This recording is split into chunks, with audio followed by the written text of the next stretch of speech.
I put my kitchen to bed, or as I've heard it called lately, do the closing shift in the kitchen. So I'm hand washing any dishes that I don't want to put in the dishwasher, and the last of those is my cast iron.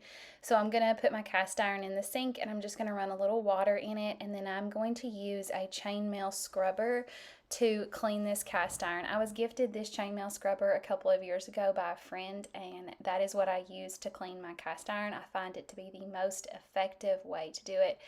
And then I'm going to give the pan a quick rinse and set it out, and then I'm going to dry it with a dishcloth. Now, with your cast iron, I think people get a little intimidated about maintaining it and all the things, but I keep it really simple. I don't use soap when I wash it. I just use that chainmail scrubber and a dishcloth sometimes. I dry it out really well, and then for day-to-day maintenance, I'm just going to put it on the stove and heat it all the way through, make sure it gets dried all the way through. Once it's nice and heated, I'm going to turn the burner off and let it set and cool down just a little, and then I will rub some bacon grease on it, and that's all I'm going to do to maintain it. Now the next thing that I'm going to do is I'm going to wipe down my countertop, my island, my butcher block island. When we were building this house, that island was so important to me that I just have this big oversized island. We bake a lot of bread and treats, and I wanted a big island to do it at. It's probably too big for our kitchen technically, but we enjoy it. So I'm just going to wipe that down, and then I'm going to move to wiping down my kitchen table. Now, this kitchen table was my husband's grandmother's table, and when she no longer needed it, we were able to get it. That she was just giving it away, and we took it. It didn't cost us anything, which is wonderful. It may not be the most aesthetically pleasing table, but it serves our family really, really well, and we are so appreciative of it. Next, I'm going to go and I'm going to load my dishwasher. Well, I've already got it loaded, but I'm going to put a dishwasher tab in there, and then I'm going to set a timer. I don't know about y'all, but in our house in the winter, the showers and the dishwasher cannot all run at the same time, so I'm going to set a timer for this to run after we've all went to bed, and then I can wake up to nice clean dishes in the morning in my dishwasher. Now, some people like to make sure they have the sink emptied and everything before they go to bed.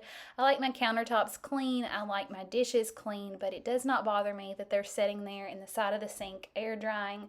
We can put those away tomorrow, and I will still call it a successful closing shift. So I'm going to wipe all those countertops down, and then I'm going to move over next to my stove. I'm going to wipe the fronts of those cabinets off. They tend to get a little oilier or dirtier than anywhere else. Wipe those countertops off, turn the burners off where that cast iron was sitting, and just get all that nice and tidy.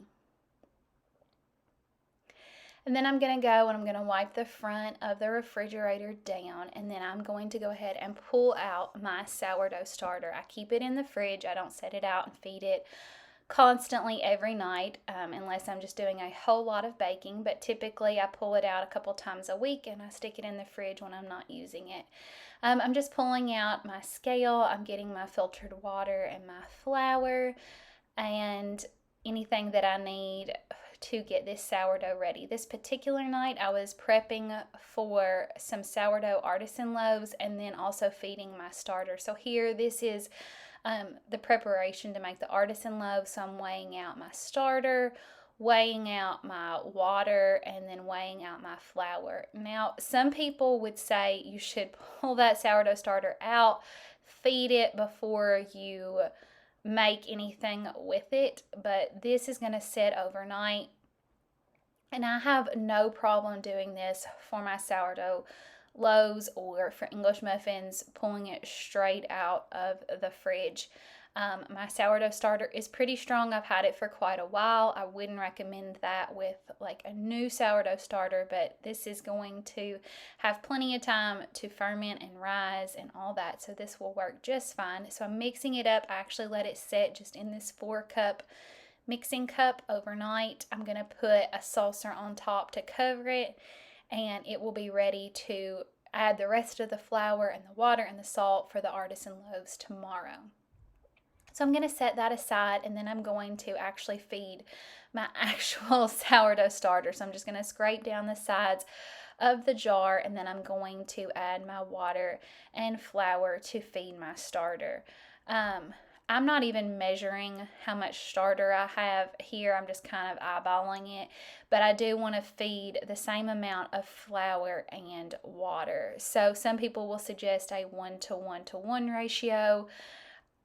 I kind of eyeball it, honestly. I do weigh the flour and the water. I want those to be equal, but I'm not always concerned about making sure it's perfectly 1 to 1 to 1. Sometimes I do more like a 1 to 2 ratio.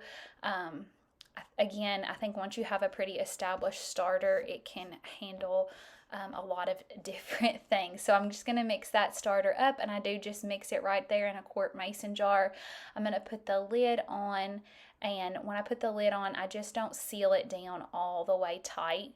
I just kind of set the lid on and then set the ring on as well. So I'm going to slide that on and then tidy up the mess that I've made here from feeding my sourdough and getting that ready for the artisan loaf. So those will just set out overnight and they will be ready to work with in the morning. And then here is a quick glimpse around my kitchen once all that has been done. Again, those dishes are sitting there. They'll be ready to put away in the morning. The countertops are clean. The dishwasher will run while we sleep. It's set on a timer there to go. Those can be put away in the morning. That doesn't bother me. I hope you've enjoyed seeing a look at how I close my kitchen for the night.